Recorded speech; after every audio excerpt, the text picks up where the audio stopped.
नमस्कार, मैं विशाखा ठाकुर। स्वागत है आप सभी का 3 टीवी में। बिटकॉइन $69,000 से नीचे गिरा जब माउंट गॉक्स के वॉलेट से $9 बिलियन के BTC एक अननोन एड्रेस में ट्रांसफर हुए। ये ट्रांसफर शायद 31 अक्टूबर तक क्रेडिटर्स को रीपे करने के प्लान का हिस्सा है। ट्रांसफर के बाद बिटकॉइन मंडे को $70,000 से ऊपर क्लाइम करा और वो 24 घंटों में 1.5% से ज्यादा ड्रॉप होकर $67,680 तक आ गया। फिर ट्यूसडे एशियन मॉर्निंग ट्रेड में बिटकॉइन ने वो कमी को इग्नोर करके वापस $68,500 पर पहुंचा। सोलाना वैलिडेटर्स को ज्यादा सोल्ड टोकन्स मिलने वाले हैं क्योंकि उन्हें प्रायोरिटी फीस का 100% देने के लिए एक गवर्नेंस प्रपोजल मंडे को 77% वोट के साथ पास हुआ। आज ज्यादातर बड़े क्रिप्टो ऑल्ट कॉइन्स ने भी लॉस दिखाया। इथेरियम इसमें सबसे आगे है, वो 2% गिरकर कल की पीक $3,950 से $100 नीचे आया। Binance coin, XRP, Doge, Ton, ADA, AVAX, TRX और डॉट भी थोड़े लॉस में हैं। बिटकॉइन कैश ने टॉप 20 ऑल्ट्स में सबसे ज्यादा डंप किया है। एक दिन में ये 4.5% नीचे आया। ARB में 5.5% का डंप देखा गया। उसके बाद मीम कॉइन, पेपे में 4.4% की कमी हुई, लेकिन ट्रेनलिंक का लिंक अलग है। ये कॉइन एक दिन में 6% बढ़कर अब $18 से ऊपर ट्रेड कर रहा है। Global crypto market cap $2.57 trillion है, वो पिछले दिन की 0.21% से ज्यादा है और टोटल क्रिप्टो मार्केट वॉल्यूम पिछले 24 घंटों में $93.54 बिलियन रहा। ये 8.19% ज्यादा है। DeFi में टोटल वॉल्यूम $6.47 बिलियन है, जो कि टोटल क्रिप्टो मार्केट 24 घंटे की वॉल्यूम का 6.91% है। सभी स्टेबल कॉइन्स का वॉल्यूम अब $87.43 बिलियन है, जो टोटल क्रिप्टो मार्केट 24 घंटे की वॉल्यूम का 93.47% है। बिटकॉइन का डोमिनेंस अभी 52.55% है। ये पिछले दिन से 0.05% कम है। माइक्रो स्ट्रैटेजी के CEO माइकल सेलर ने बिटकॉइन ETF अरीना में एक ज्यादा बड़ा माइलस्टोन सेलिब्रेट किया, ये कहते हुए कि अब 32 बिटकॉइन ETFs के पास एक नाकामोटो बिटकॉइन से ज्यादा रिजर्व में है। बिटकॉइन ETFs और उनके जमा किए हुए रिजर्व्स का बढ़ना US मार्केट में बहुत साफ देखा जा रहा है, जहां US बेस्ड ETF सबसे ज्यादा कंट्रीब्यूट करने वाले हैं। US में ग्रेस्केल का GBTC ETF सबसे ज्यादा शेयर 289,040 BTC पर होल्ड करता है, जबकि ब्लैक रॉक के iShares बिटकॉइन ट्रस्ट ने अपने रिजर्व्स को लॉन्च के टाइम पर 225 BTC से बढ़ाकर 287,168 BTC कर लिया। दूसरे बड़े कंट्रीब्यूटर्स में फिडेलिटी का वाइस बिटकॉइन ETF 161,538 BTC के साथ और ARK 21 शेयर्स ETF 48,503 BTC के साथ शामिल है। इंटरनेशनल लेवल पर बिटकॉइन ETPs ने मिलकर 1 मिलियन BTC जमा कर लिया है। ये बिटकॉइन की पोजीशन को एक ग्लोबल इन्वेस्टमेंट एसेट के रूप में सॉलिडिफाई करता है। ये स्ट्रॉन्ग इंस्टीट्यूशनल इंटरेस्ट बिटकॉइन की कीमत के आगे के सफर के लिए एक बुलिश सिग्नल हो सकता है, क्योंकि जब BTC एक्सचेंज रिजर्व कम होकर नए लोस पर पहुंच जाएगा तो सप्लाई क्रंच हो सकती है। डॉग थीम टोकन्स की कीमत में अचानक बड़ा बढ़ाव देखा गया है। ये तब हुआ जब गेमस्टॉप के स्टॉक्स प्री मार्केट ट्रेडिंग में 19% से ज्यादा ऊंचाई पर पहुंचे। इथेरियम और सोलाना ब्लॉकचेन पर चलने वाले टोकन्स फ्लोकी और डॉगविफ में क्रमश 8% और 8% का इजाफा देखा गया। डोजकॉइन की कीमत भी पिछले 4 घंटों में 2% बढ़ी है, जबकि सोलाना बेस्ड बॉन्ग 5.5% ऊंचा रहा।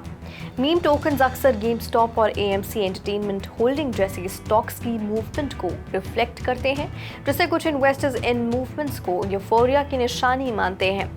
MOG टोकन डेवलपर शिसुई ने कॉइनडेस्क को बताया कि 2021 में बहुत सारे गेमस्टॉप मेनिया, डोज और दूसरे मीम कॉइन्स में फैल गया था, जिससे कि पता चलता है कि अगर GME रिटेल ट्रेडर्स के बीच में फिर से पॉपुलर हो जाता है तो ये दोबारा हो सकता है। डोज और फ्लोकी जैसे टोकन्स की कीमत पहले में एक वायरल पोस्ट के बाद 30% तक उछलाई थी। ये पोस्ट एक रिटेलर ट्रेडर कीथ गिल ने किया था, जिन्होंने 2019 और 2021 के बीच गेमस्टॉप ऑप्शंस खरीदकर $58,000 से $50 मिलियन कमा लिए थे।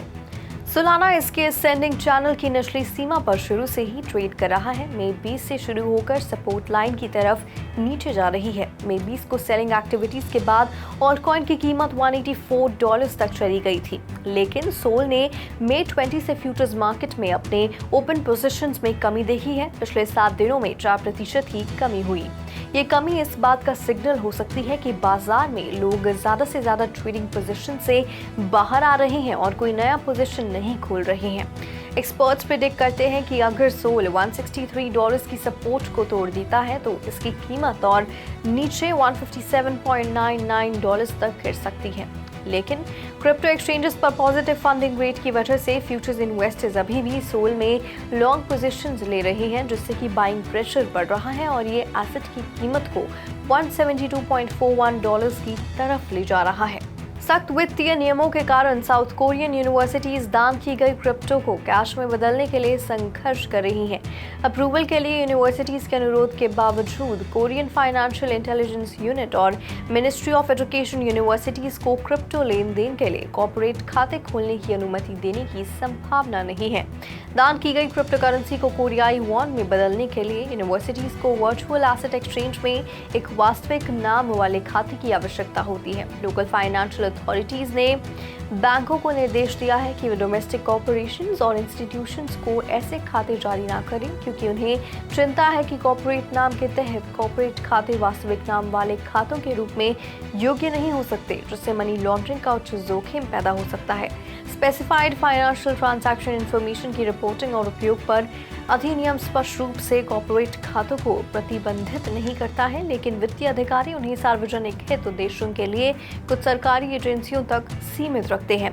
वित्तीय अधिकारी और शिक्षा मंत्रालय यूनिवर्सिटीज को भविष्य में क्रिप्टो दान स्वीकार करने के खिलाफ सलाह देने की योजना बना रहे हैं, लेकिन पहले प्राप्त दान को कैश में परिवर्तित करने के एक्सेप्शन पर विचार कर सकते हैं। चीन के एक प्रमुख इंडस्ट्रियल बैंक ने अपने डिजिटल वॉलेट और गुमनाम वॉलेट के माध्यम से सस्टेनेबल फाइनेंस को बढ़ावा देने के लिए एक नया दृष्टिकोण पेश किया है।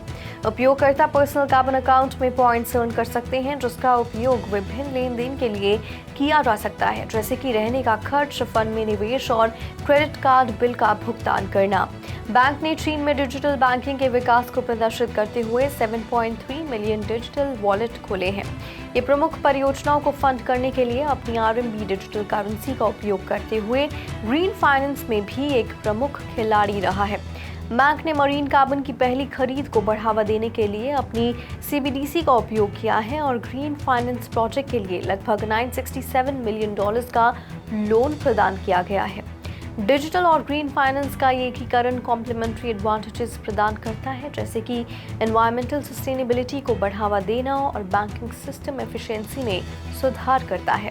कंपनी के बिटकॉइन ट्रस्ट द्वारा अपने पहले महीने में ट्रेंड सेट के बाद ग्रेस्केल का ईथर ETF संभावित रूप से $110 मिलियन का एवरेज डेली आउटफ्लो देख सकता है। ये अनुमान पिछले सप्ताह अमेरिकी सिक्योरिटीज एंड एक्सचेंज कमीशन द्वारा स्पॉट ईथर ETF की मंजूरी के बाद आया है। ग्रेस्केल के ईथर ट्रस्ट का AUM $11 बिलियन है और यदि ETH को GBTC के समान आउटफ्लो का स्तर दिखाई देता है तो इसके परिणाम स्वरूप $110 मिलियन का एवरेज डेली आउटफ्लो हो सकता है, जो कि कॉइनबेस पर ETH की एवरेज डेली वॉल्यूम का 30% है। काइको रिसर्चर्स का सुझाव है कि एक बार जब ETH एक स्पॉट ETF में परिवर्तित हो जाता है तो ये छूट कम होने के कारण आउटफ्लोज का या रिडेम्पशंस की उम्मीद करना उचित है। SEC अप्रूवल की संभावना पिछले सप्ताह अधिक स्पष्ट हो गई, जब कई जारीकर्ताओं ने हिस्सेदारी को बाहर करने के लिए अपनी फाइलिंग में संशोधन किया। साउथ कोरिया की साइंस मिनिस्ट्री ने न्यूयॉर्क यूनिवर्सिटी के साथ एक संयुक्त जॉइंट AI रिसर्च लैब बनाने की घोषणा की है। ग्लोबल AI फ्रंटियर लैब का नेतृत्व न्यूयॉर्क यूनिवर्सिटी के दोनों प्रोफेसर क्यूंग यू और यान ली कुन द्वारा किया जाएगा। Lab global level AI research projects का संचालन करवाने और दोनों देशों के बीच सहयोग को सुविधाजनक बनाने के लिए सोल और वॉशिंगटन के एक्सपर्ट्स को आमंत्रित करेंगे। Institute of information and communication technology planning and evaluation research organisation में अध्ययन करवाने के लिए साउथ कोरियन रिसर्चर्स को रिक्रूट करने के लिए तैयार है। पेपे टोकन डेवलपर टीम ने बड़ी मात्रा में मीम टोकन बेचे हैं, जिससे कि आज कीमतों में भारी गिरावट आई। पेपे की कीमत में लगभग 4% की गिरावट आई, जिससे इसकी हालिया वृद्धि की प्रवृत्ति रुक गई। निवेशकों के उत्साह और इथेरियम में वृद्धि के कारण हाल के सप्ताहों में क्रिप्टोकरेंसी में महत्वपूर्ण लाभ प्राप्त होने के बावजूद टीम द्वारा की गई हालिया बिक्री बाजार के विश्वास को हिला सकती है। Blockchain monitoring platform spot on chain ने बताया कि टीम ने पिछले महीने 130% मूल्य वृद्धि के बाद बाइनेंस और डिसेंट्रलाइज्ड एक्सचेंजेस के माध्यम से $355,000 मूल्य के 21.49 बिलियन पेपे बेचे। हालांकि स्पॉट ऑन चेन ने यह भी बताया कि डेवलपर टीम ने कीमत गिरने से पहले $2.28 मिलियन मूल्य के 282.8 बिलियन पेपे बेचे। फैन टीवी, एक लीडिंग सोशल फाई प्लेटफॉर्म, ने सुई, लेयर 1 ब्लॉकचेन और स्मार्ट कॉन्ट्रैक्ट प्लेटफॉर्म पर 1 मिलियन से अधिक नए उपयोगकर्ता खातों को शामिल करके एक महत्वपूर्ण उपलब्धि हासिल की है। ये उपलब्धि पिछले सप्ताह सुई में 2.6 मिलियन वॉलेट वृद्धि का 48% है। फैन टीवी का सुई का एकीकरण सामग्री स्ट्रीमिंग परिदृश्य में ब्लॉकचेन समाधानों की मुख्य धारा को अपनाने में एक महत्वपूर्ण कदम है। 4 मिलियन से अधिक उपयोगकर्ता और 20,000 से अधिक रचनाकारों के साथ फैन टीवी के शामिल होने से महत्वपूर्ण वृद्धि हुई है। सुई में 1 मिलियन से अधिक वॉलेट शामिल हुए हैं और वेब3 पर जनता को शामिल करने में इसकी भूमिका मजबूत हुई है। तो आज के लिए बुलेटिन में फिलहाल इतना ही। ऐसी ही वेब3 से जुड़ी अपडेट्स के लिए लॉग ऑन करें हमारी वेबसाइट www.3versetv.io पर या फिर स्कैन करें QR कोड।